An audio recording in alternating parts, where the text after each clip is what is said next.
Close your eyes now, and imagine a moment that never came. Vienna, 1939.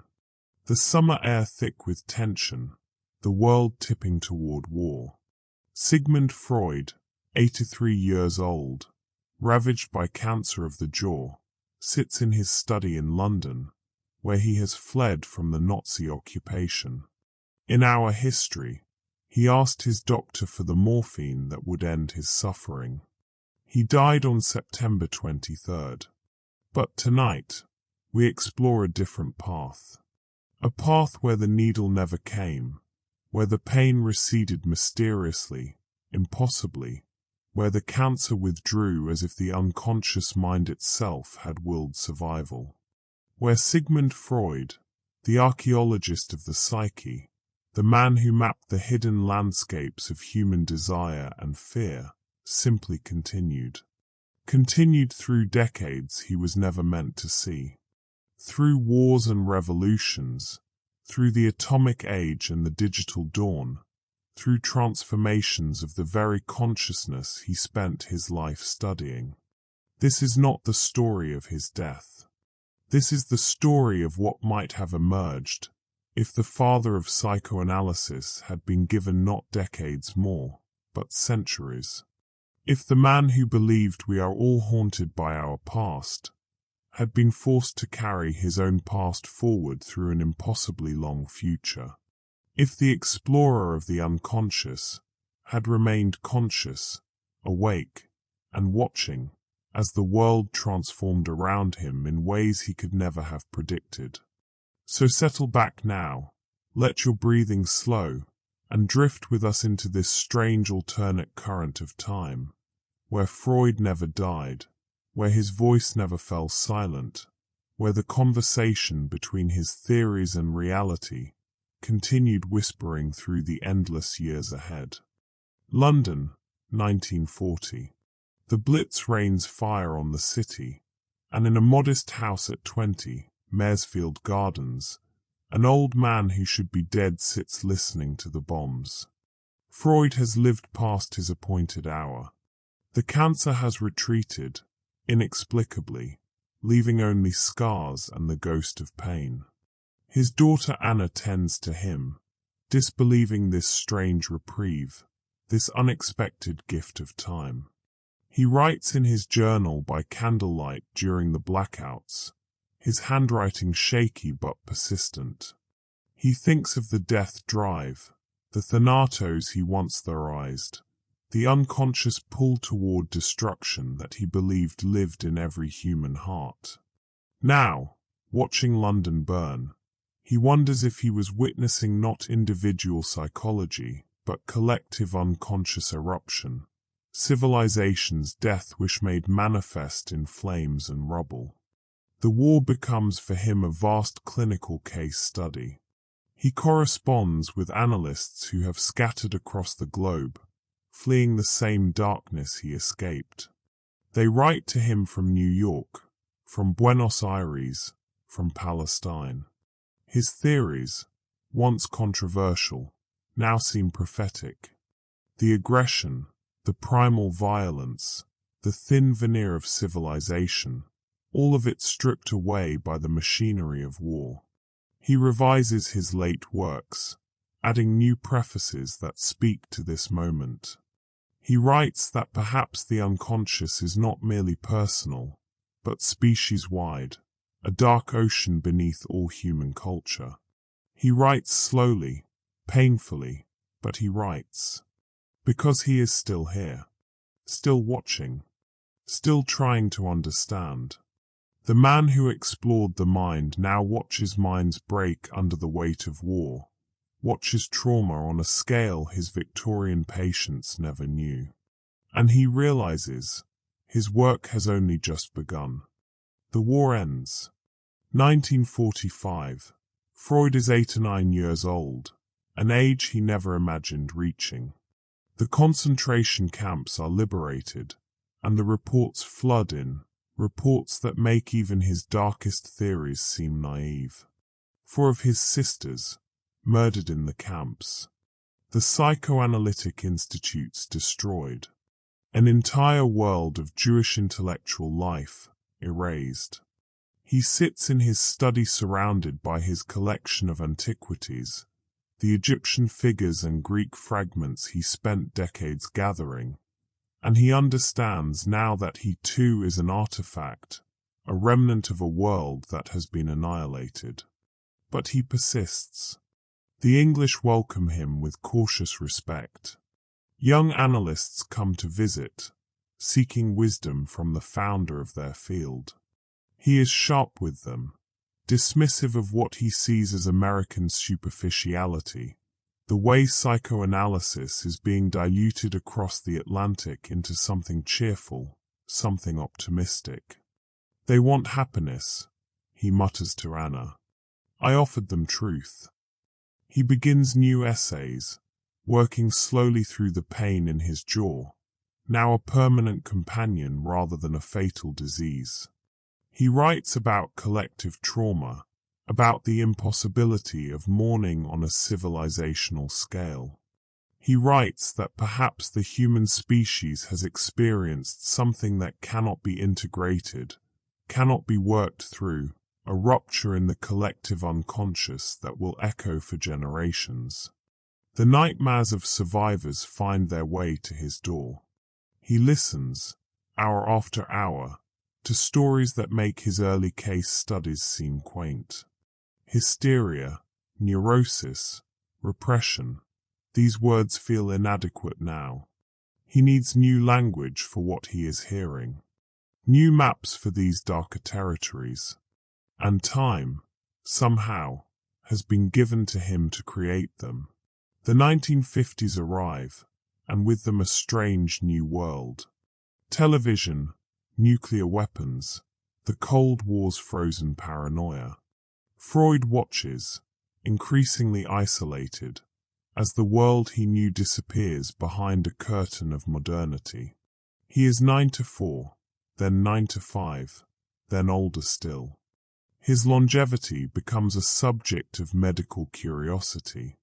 Doctors examine him, finding no explanation for his continued survival. The cancer that should have killed him has simply stopped, retreated into some cellular dormancy that defies understanding. He jokes grimly that perhaps his unconscious has refused to let him die, that some unfinished business holds him here against nature's will. Anna grows old beside him, his constant companion, and he sees in her devotion something that troubles him. The same patterns of attachment and duty he spent his career analyzing in others, now reflected in his own family. He writes less now, but thinks more. His mind remains sharp even as his body withers to something almost translucent, papery, ancient. He watches the rise of psychopharmacology with deep skepticism. Pills for sadness, pills for anxiety, pills to quiet the unconscious mind. This is not analysis, he thinks. This is suppression, the very thing he fought against his entire career. But the world is moving faster now, too fast for the slow work of the talking cure, too impatient for the years it takes to excavate a single buried memory. He gives rare interviews to journalists who seek him out, this legendary figure who refuses to die. They ask him about modern life, about America, about the future. He tells them that the unconscious does not change, that beneath all the technological progress, humans remain the same conflicted, desire-driven, death-haunted creatures they have always been. The repressed, he says, his voice thin but certain, always returns. The 1960s, and the world explodes into color, into rebellion, into a sexual revolution that claims him as its grandfather. Freud, now impossibly old, watches with mixed feelings as young people invoke his name in their crusades against repression. Free love, they call it. Liberation from bourgeois constraints. He is both vindicated and disturbed. Yes, he said sexuality was central. Yes, he said repression caused neurosis. But this carnival of liberation, this breaking of all boundaries, this was not exactly what he meant. He gives a rare lecture at the Tavistock Clinic in London, his voice amplified by microphone, his words halting but clear.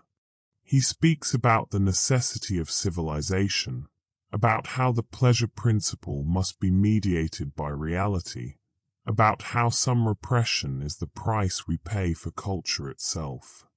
The young analysts in the audience shift uncomfortably. This is not the message they wanted from the prophet of sexual freedom. But Freud has lived too long now to care about being liked. He has seen what happens when structures collapse entirely. He remembers Vienna, Berlin, the camps.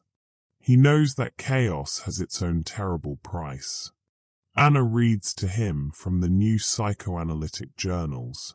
He listens to the debates between ego psychologists and object relations theorists, between Lacanians and Kleinians. His children, fighting over his inheritance, interpreting and reinterpreting his words. He feels sometimes like Moses, who brought the law but did not live to see the promised land.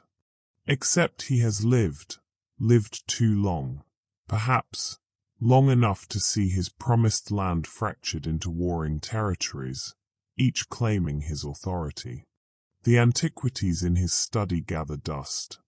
He touches them sometimes, these fragments from dead civilizations, and wonders if his theories too will become artifacts, objects of historical curiosity, relics of a particular moment in human understanding that has already passed.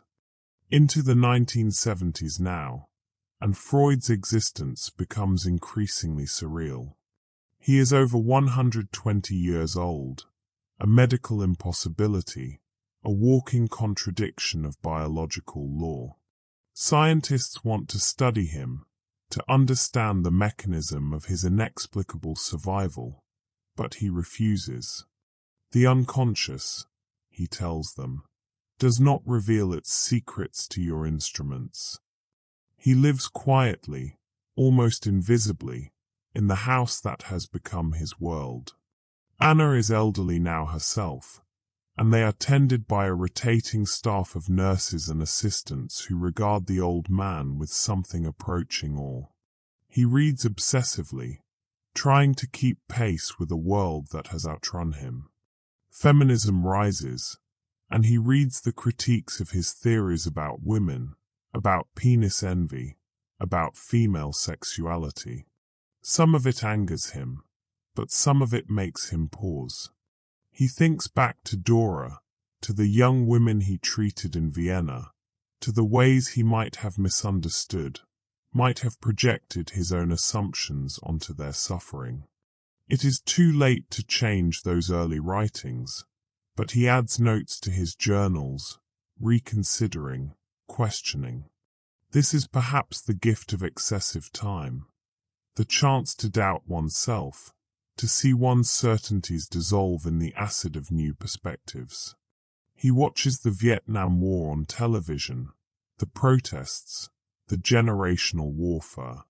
He thinks about the primal horde, about sons rising against fathers, about the Oedipal drama playing out on a national stage. Everything, still, is pattern. Everything repeats. The content changes, but the structure remains. This is what he believes, what decades of observation have confirmed. Human nature, he concludes, is not infinitely plastic. We are bound by our biology, by our evolutionary inheritance, by the unconscious forces that precede culture and will outlast it. The 1980s bring computers, bring new technologies of mind and communication that fascinate and disturb him. Freud, now in his second century of life, tries to understand these machines that process information, that store memory externally, that communicate without bodies present. Are these, he wonders, attempts to externalize the psyche itself, to create a collective consciousness outside the individual mind? He corresponds with cognitive scientists who are trying to model the mind computationally. They send him papers filled with flowcharts and algorithms. He reads them carefully, laboriously, and writes back with his slanted, difficult hand. You are mapping the ego, he tells them, but the unconscious cannot be programmed. It is precisely that which resists systematization. Some listen. Most do not. He is a historical curiosity to them, a relic of pre-scientific psychology. They are building a new paradigm, one based on information processing and neural networks, and there is no room in it for drives and wishes and the dark Freudian unconscious. Anna dies in 1982. Freud is 126 years old, and for the first time in decades, he is alone. The grief is enormous, oceanic. He who wrote so eloquently about mourning now finds himself unable to complete the work. She was not just his daughter but his protector, his interpreter, his link to the world. Without her, he feels himself drifting loose from time, becoming ghostly, half-real. He thinks about writing an addendum to Mourning and Melancholia, about the particular pain of outliving one's children, but he cannot find the words. Some losses, he discovers, are too large for theory. Some pain is just pain, irreducible, uninterpretable. He sits alone in his study, among the gods and fragments, and for the first time in his impossibly long life, he wishes he had died when he was supposed to. But he does not die. The 1990s arrive, and with them the internet, the beginning of global digital connection. Freud is 133, 134, 135. His body is impossibly frail, a husk sustained by forces no one understands. But his mind, remarkably, remains. A new generation of analysts seeks him out. They have heard the legends, the rumors that the founder of psychoanalysis still lives, hidden away in London. Some make pilgrimages to Maresfield Gardens. He receives a few of them, the ones who approach with genuine curiosity rather than sensation-seeking.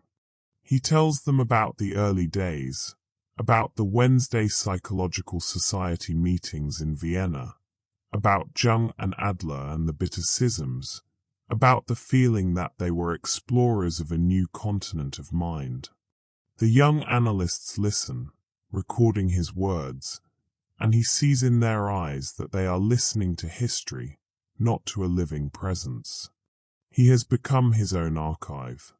The Freud Museum opens in his former home, preserving his study exactly as it was, the couch where patients lay, the desk where he wrote, the antiquities arranged precisely as he left them.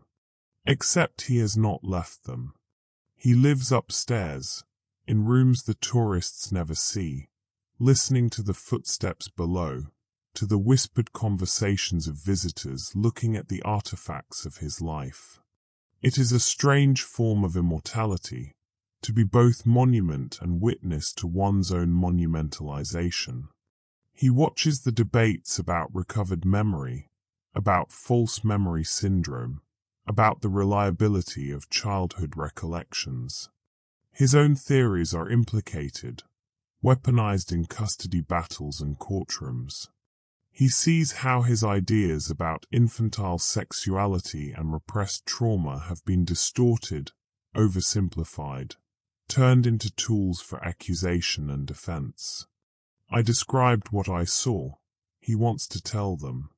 I did not create a system of truth detection. But who would listen to a ghost? The year 2000 arrives, the millennium, and Freud crosses into his third century of existence. 144 years old. The doctors who examine him can find no biological explanation. His cells should have degraded, his telomeres should have shortened to nothing, his organs should have failed decades ago. But something sustains him, some anomaly of genetics or will or pure chance that defies medical understanding. He has outlived all his contemporaries, all his students, even most of his critics. The psychoanalytic movement has fractured into schools and sub-schools, each with its own orthodoxy. The American version has grown therapeutic, optimistic, focused on adaptation and success. The French Lacanians have made him linguistic, structuralist, unrecognizable. The British object relations theorists have emphasized relationship over drive. And the neuroscientists are mapping the brain with technologies he could never have imagined, finding biological correlates for conditions he believed were purely psychological. He reads Antonio Damasio, he reads Oliver Sacks, he reads the new literature on trauma and memory and neuroplasticity. Some of it confirms his intuitions, the unconscious processes, the emotional substrates of consciousness, the way early experiences shape the developing brain. But some of it contradicts him, challenges his drive theory, his emphasis on sexuality, his patriarchal assumptions. He is humble enough now, worn down by time, to admit he might have been wrong about some things. But the core insight, that we are not masters in our own house, that consciousness is the tip of a vast psychological iceberg, that we are driven by forces we barely understand, this, he still believes, is true. This is what a century and a half of observation has confirmed. The early 2000s, and the world moves online. Freud watches the rise of social media with the eyes of an anthropologist studying a new tribe. People performing themselves for invisible audiences, seeking validation through likes and shares, constructing digital identities that may or may not correspond to their actual selves. He thinks about narcissism, about his late theory of primary and secondary narcissism, about the ego ideal and the way it is internalized from others' approval. Here, in this digital space, the process is made visible, externalized, quantified.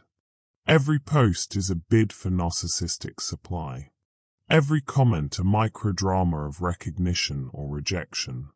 He dictates observations to a young assistant who helps him navigate the technology. She types while he speaks, his voice thin but still carrying that Vernese accent, that particular precision of phrasing. He wants to write something about this new phenomenon, about the way technology is reshaping the psyche itself, but his strength is limited now. He can work only an hour a day, sometimes less. The internet also brings him fame of a new kind. Word spreads that Freud is still alive, impossibly old but alive. Conspiracy theories bloom. Some say he found the secret to immortality. Others claim he is a clone, a replacement, that the real Freud died long ago.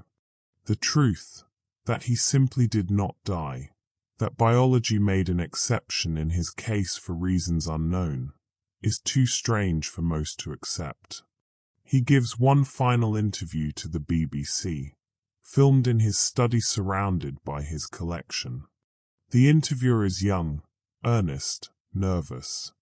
She asks him what he has learned from living so long. He pauses, his rheumy eyes distant, and says that the unconscious is patient. It can wait centuries, and it always emerges. Through the 2000s and into the 2010s, Freud becomes a kind of secular saint of psychology, though his theories are increasingly marginalized in clinical practice. Cognitive behavioral therapy dominates, with its focus on present symptoms rather than childhood origins, its emphasis on practical coping rather than deep excavation of the psyche. Insurance companies prefer it because it is brief, measurable, cost-effective.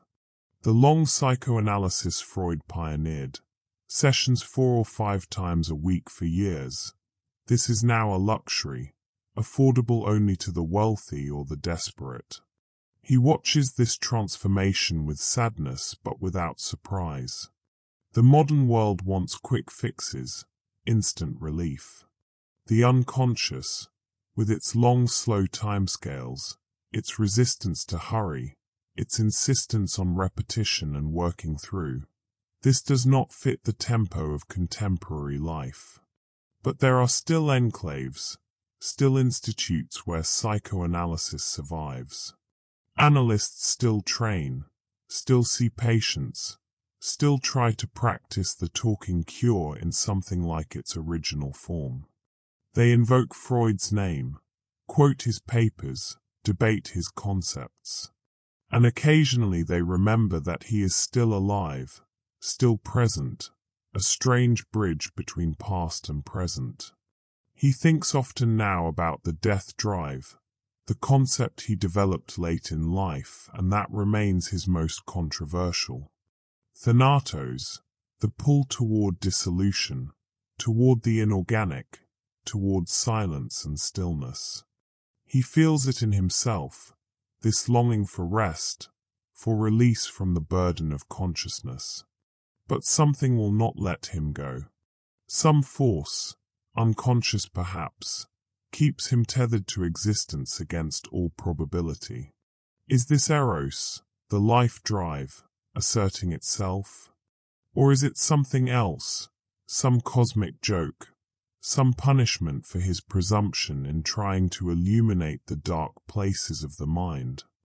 The 2010s bring smartphones, bring constant connectivity, bring a new form of attention that is fragmented, scattered, incapable of the sustained focus that psychoanalysis requires. Freud watches people walking through the world staring at screens, their consciousness distributed across multiple platforms, their presence divided between physical and virtual spaces. He thinks about dissociation, about how trauma fragments consciousness, and wonders if technology is producing a mass dissociation, a culture-wide splitting of the psyche. He is visited by researchers studying consciousness, studying trauma, studying memory. They want to know what he thinks about PTSD, about the neurobiology of fear conditioning, about EMDR and other new trauma treatments. He tells them that trauma has always been central to psychoanalysis, that it was there from the beginning with hysteria, with Brewer and Anna O, with the idea that unprocessed experience returns as symptom. We called it different names, he says, but we understood that some experiences overwhelm the psyche's capacity to integrate them. The researchers nod politely, taking notes, but he can see they regard him as a historical footnote, not a current contributor. His theories are taught in history classes now, not clinical seminars. He is part of the archaeology of psychology, a figure from the discipline's unscientific past. And yet there are still patients who dream, who free associate, who experience transference and resistance and all the phenomena he first described. Human psychology has not fundamentally changed, he believes, despite all the technological and social transformations. We are still the same conflicted creatures, still caught between desire and prohibition, still haunted by unconscious forces we cannot name. The late 2010s, and Freud witnesses the rise of political polarization, Tribalism, the return of authoritarian movements across the world. He is 162 years old, and he has seen this before: the 1930s, the rise of fascism, the collapse of rational discourse into tribal violence. He writes a short essay, published in a psychoanalytic journal that few outside the field read, about group psychology and the regression to primitive identification. When the ego weakens, he writes, we seek a powerful other to shore up our fragility. We merge with the group, surrendering individual thought for the security of belonging. This is how civilizations collapse, not through rational choice but through unconscious capitulation to the longing for a father figure who will protect us from our own anxiety. The essay attracts little attention. The world is too fractured now, too flooded with information, for the slow, careful thought of psychoanalysis to penetrate. People want instant opinions, soundbite analysis, content that confirms what they already believe. The very idea of the unconscious, that our political positions might be driven by forces we do not recognize, by infantile wishes and defenses, this is too threatening to consider. Freud retreats further into silence.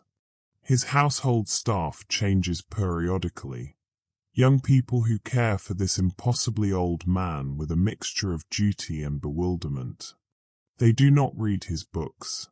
They have vaguely heard his name but cannot say exactly what he did. He is a presence in the house, a body that requires tending, a relic of a past that seems increasingly irrelevant to the digital present. And yet he persists. His body has become so light, so insubstantial, that it seems almost translucent. But consciousness remains, sharp and painful, awareness without the mercy of ending. The COVID pandemic arrives in 2020, and Freud, now 164, experiences it from the isolation that has already been his condition for years.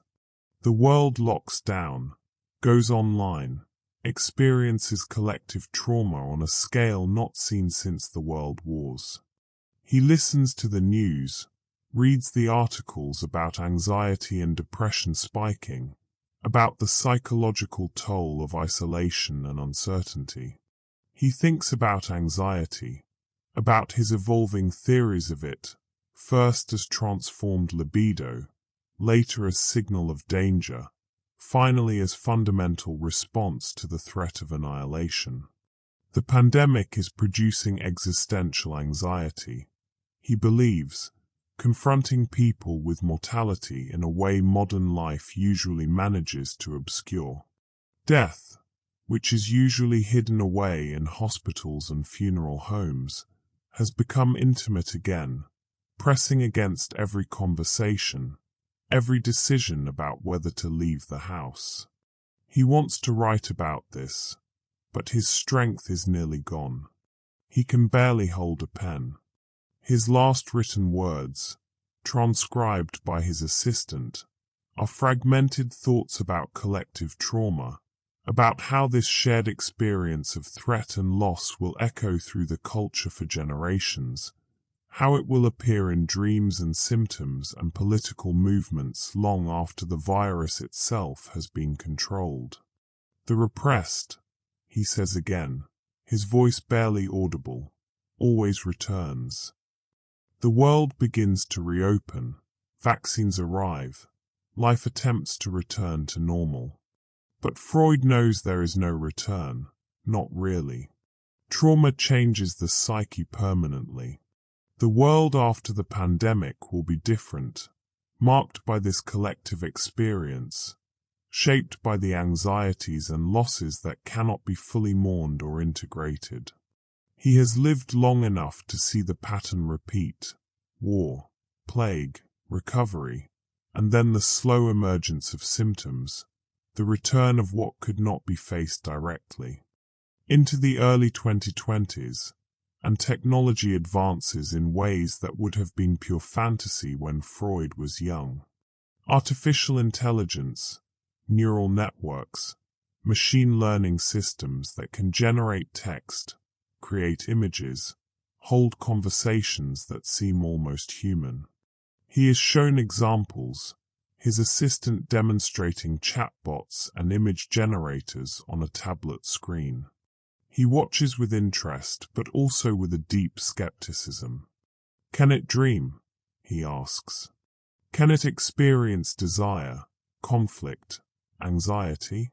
Can it repress? The assistant doesn't know how to answer.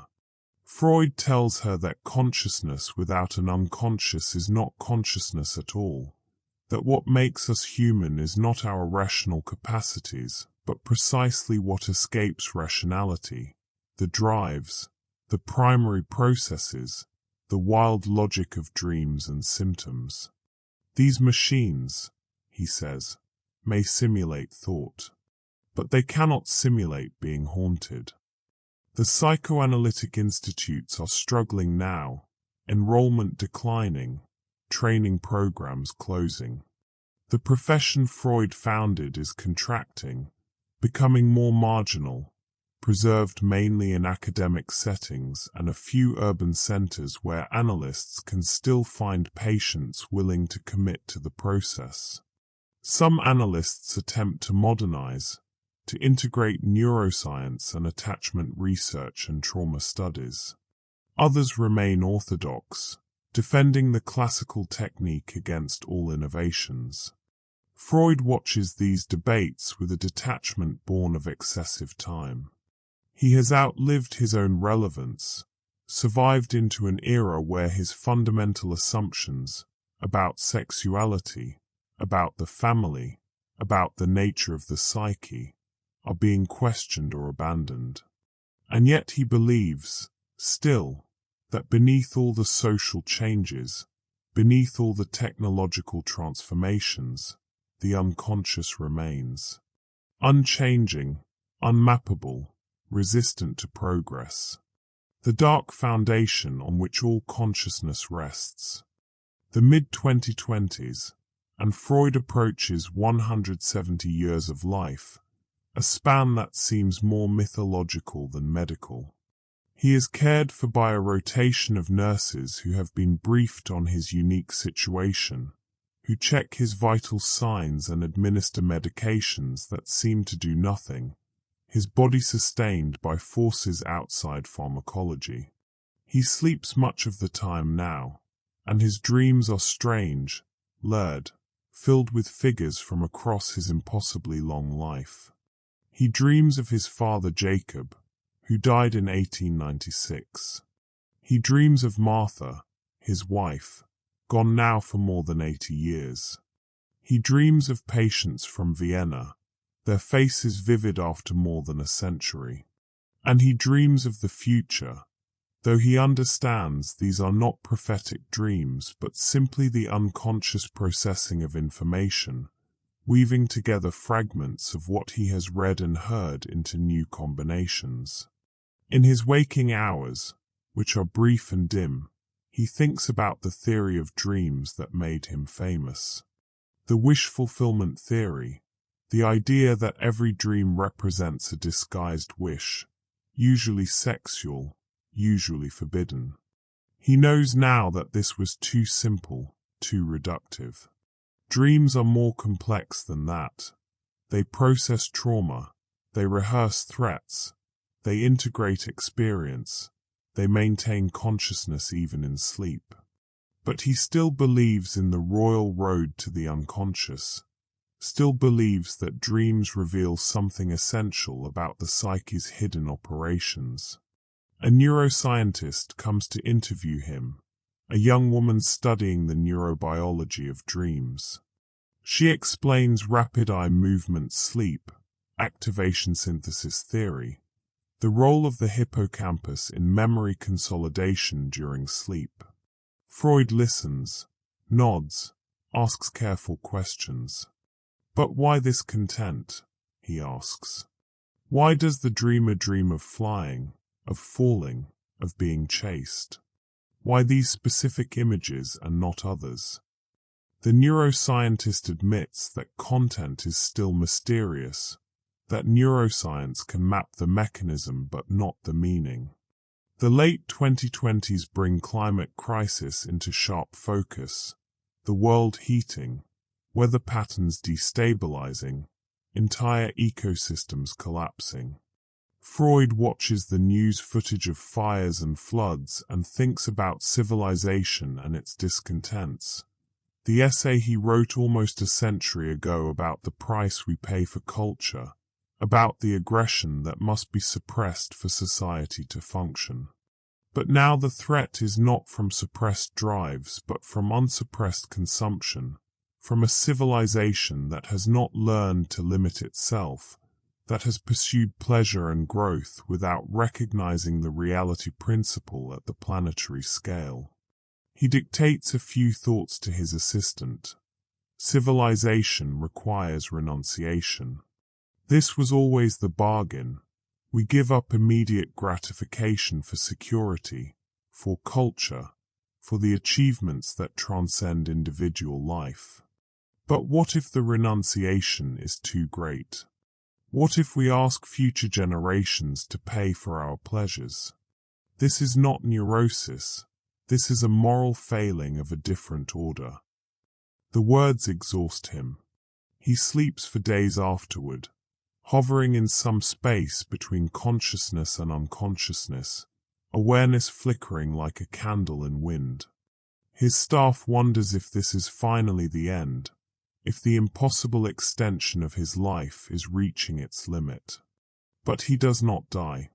He emerges again, weak but present, his eyes still capable of focus, his mind still catching at thoughts like a net catching fragments of debris floating in a stream. He has lived too long, he thinks. He has become a monster of sorts, a violation of natural order. Every creature is meant to die, to make way for the next generation. But he persists, and he no longer knows why. The unconscious will not explain itself. It holds him here for reasons that remain opaque. Into 2030 now, and the world is more connected and more fragmented than ever. Virtual reality, augmented reality, people living partly in digital spaces that are as vivid as physical ones.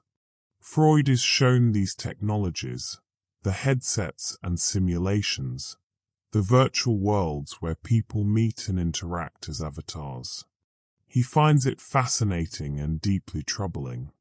Is this psychosis? He asks. This withdrawal from reality into a constructed world.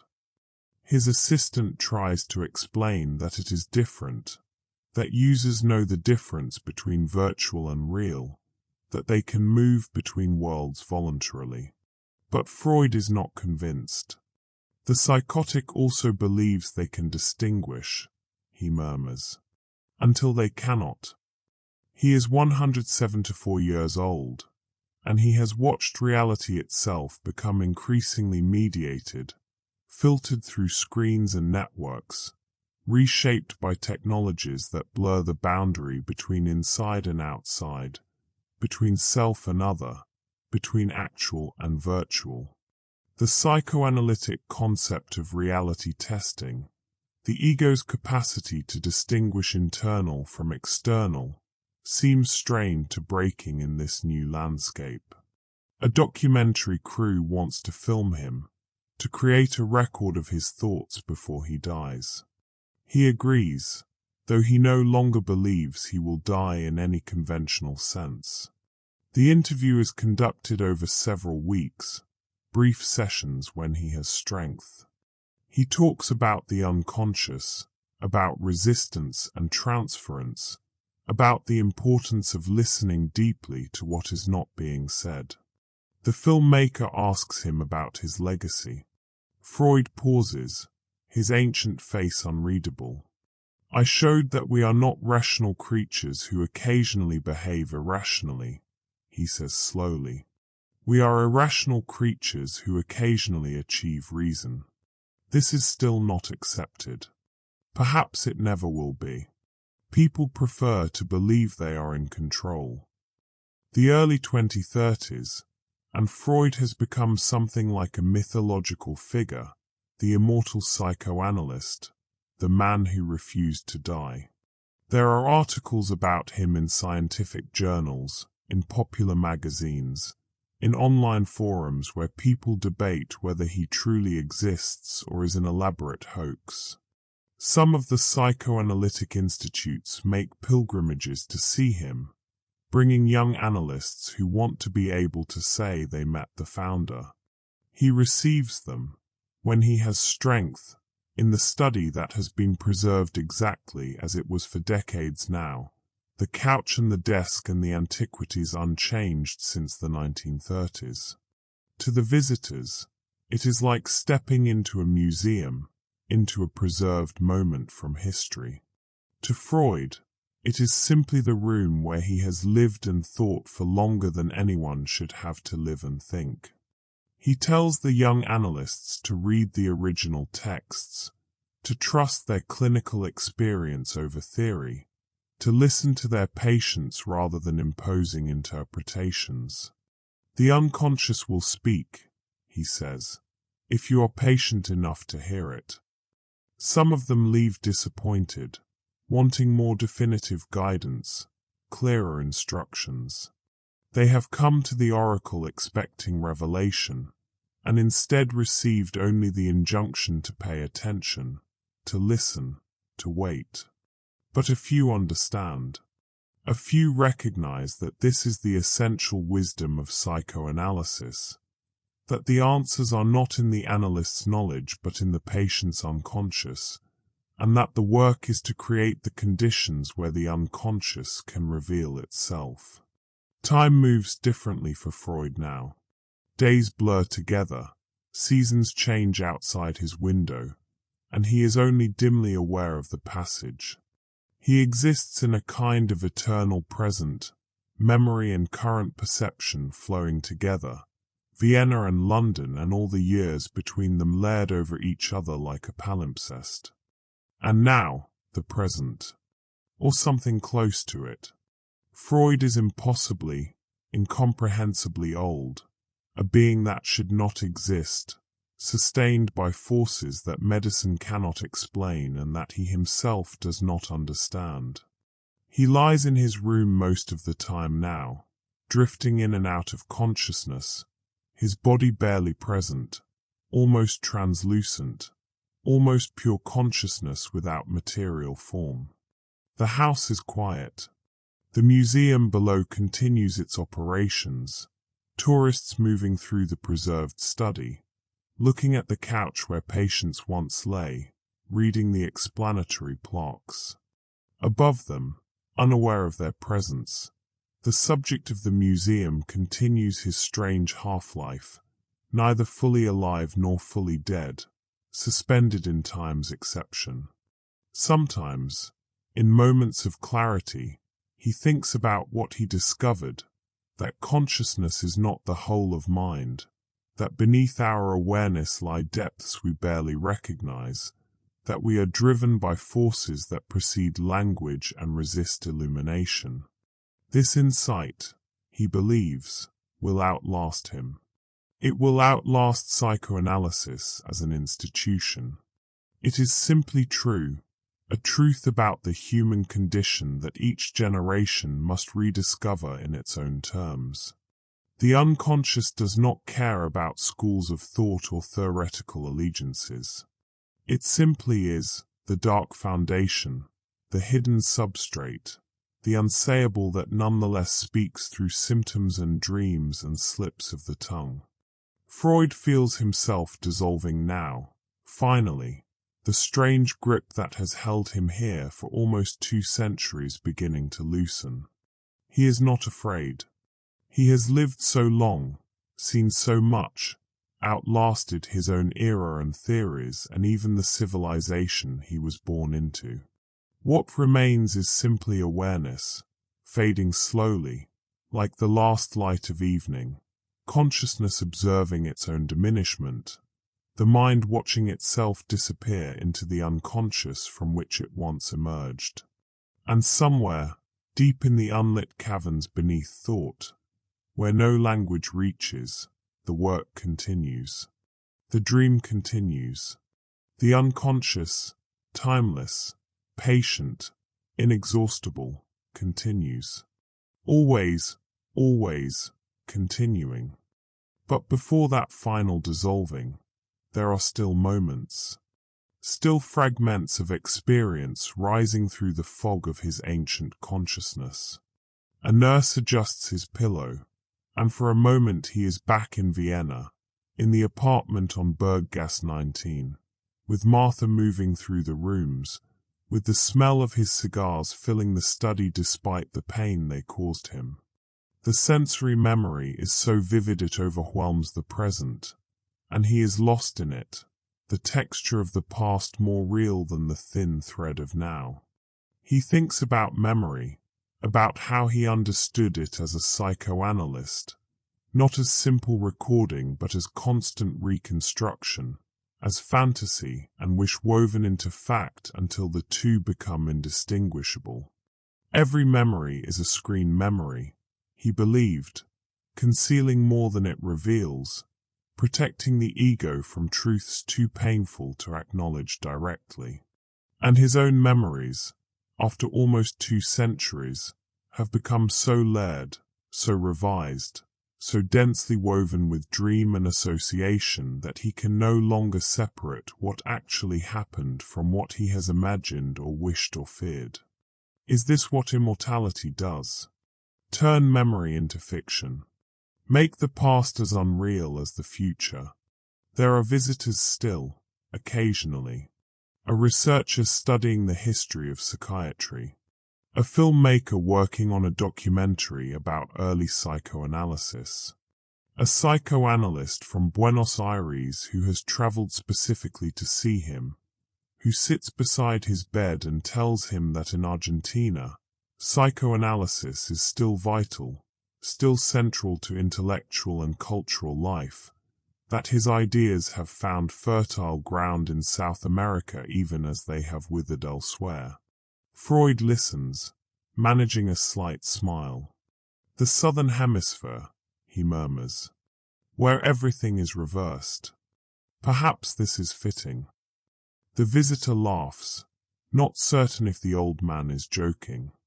He dreams of the Tuesday Society again, the small group that met in his waiting room in the early years.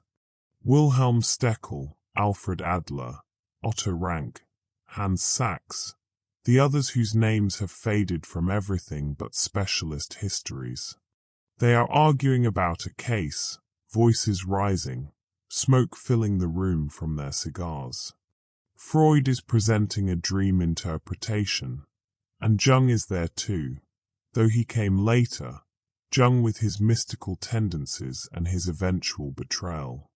In the dream, Freud is young again, vigorous, certain of his insights.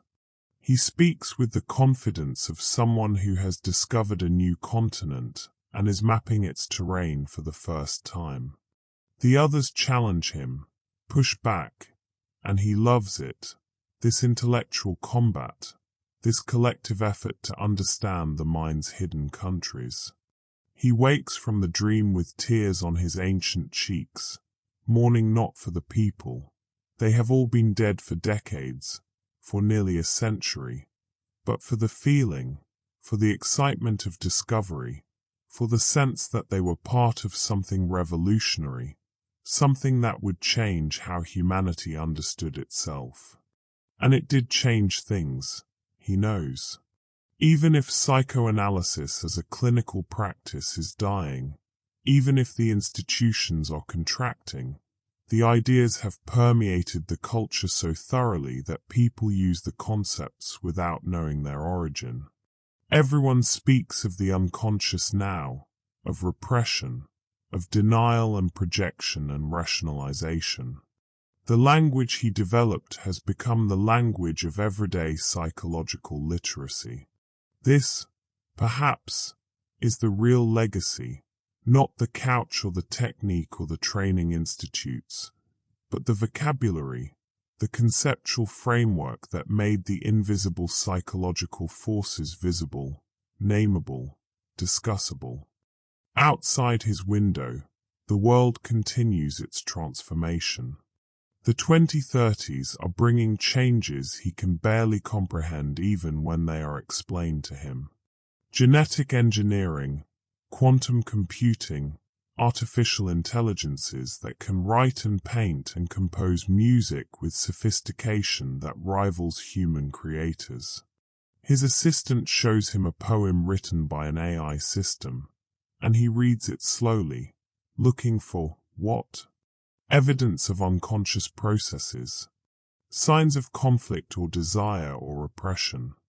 There is none. The poem is technically proficient, even beautiful in its way, but it lacks the quality he spent his life analyzing, the trace of the person, the ghost in the machine, the unconscious leaking through the gaps in conscious intention. It has no symptoms, he says finally. It is too perfect. There is no neurosis here.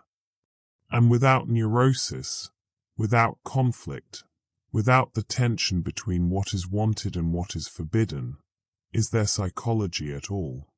Or only simulation, only the appearance of mind without its substrate?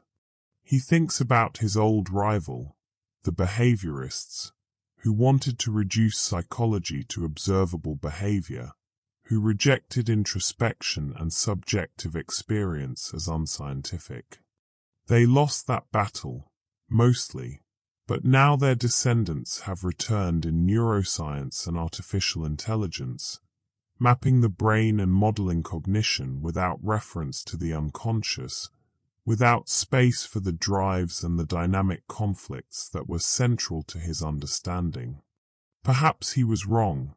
He sometimes thinks in his darkest moments. Perhaps the unconscious was his own creation, a projection of his Victorian context, of his Jewish heritage, of his particular neurotic structure. Perhaps consciousness really is all there is, just neurons firing, just information processing, just algorithms running on biological hardware. But then he dreams, and the dreams are so strange, so excessive, so clearly not the product of rational computation, and he knows the unconscious is real. It is not his invention. It is the permanent, irreducible strangeness at the core of being human. The seasons turn outside his window.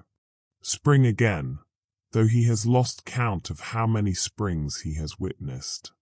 The trees in the garden bloom and leaf out, and he watches from his bed, barely moving, barely present. The nurses speak to him softly, touching his shoulder to let him know they are there. He is not always certain where he is anymore. Sometimes he thinks he is in Vienna. Sometimes he is in the sanatorium, where he spent time recovering from various ailments across the years. Sometimes he is nowhere, suspended in a space that has no location, no time, just awareness floating free of context. A great-great-great-grandchild comes to visit. The genealogy is explained to him, but he cannot follow it. The young person, he cannot tell if it is a girl or a boy. The styles have changed so much, sits beside his bed and asks him questions. What was it like to live so long? What has he learned? Does he believe in God? He tries to answer, but the words come slowly, and he is not sure they make sense. The unconscious, he says, is what we call the part that continues when we think we have stopped. The visitor nods politely, clearly not understanding. They stay for a few more minutes, then leave, and Freud is alone again with his thoughts, his memories, his dreams. He thinks about his parents, both dead now for well over a century. He thinks about the feeling of his father's beard against his cheek when he was a small child. He thinks about his mother's favoritism, how he was her golden child, her genius, and how this shaped him, gave him the confidence to challenge established authorities, to propose theories that scandalized his medical colleagues. Everything goes back to childhood, he still believes. The person is formed in those early years, and everything that follows is repetition, working through, attempting to master the traumas and conflicts that were laid down before language, before memory. And now, finally, truly, the dissolving begins. Freud feels it not as pain but as a kind of softening, a boundary becoming permeable. The distinction between self and world, between inside and outside, between consciousness and unconscious, all of it blurring, bleeding together. He is not afraid. He has thought about death his entire impossibly long life, written about the death drive, theorized about the ego's fear of annihilation, analyzed the ways humans defend against the knowledge of mortality. And now, experiencing it directly, he finds it is not terrible. It is simply a return, consciousness flowing back into the larger unconscious from which it briefly emerged, the wave collapsing back into the ocean. His last coherent thought is about Anna, his daughter, gone now for decades. He wants to tell her that he understands now, understands the sacrifice she made to care for him, understands the way she sublimated her own desires into devotion to his work and his person. He wants to apologize and thank her simultaneously. But she is not here, and he does not have the strength to speak. So the thought remains unspoken, one more unconscious wish joining the vast repository of all the wishes, fears, memories, and dreams that have accumulated across almost 2 centuries of awareness. The room grows dim, though it is midday. The sounds of the city fade. He is very light now, barely tethered to the body that has carried him for so impossibly long. A few more breaths, shallow, barely perceptible. And then, silence, but not ending, because the unconscious does not end. It continues, in the dreams of patients he will never meet, in the symptoms of people not yet born, in the slips and jokes and creative eruptions of a species that will go on thinking, desiring, repressing, and revealing long after his particular consciousness has dissolved. The work continues. The exploration continues. The conversation between consciousness and its hidden depths continues. Always, already, forever, continuing.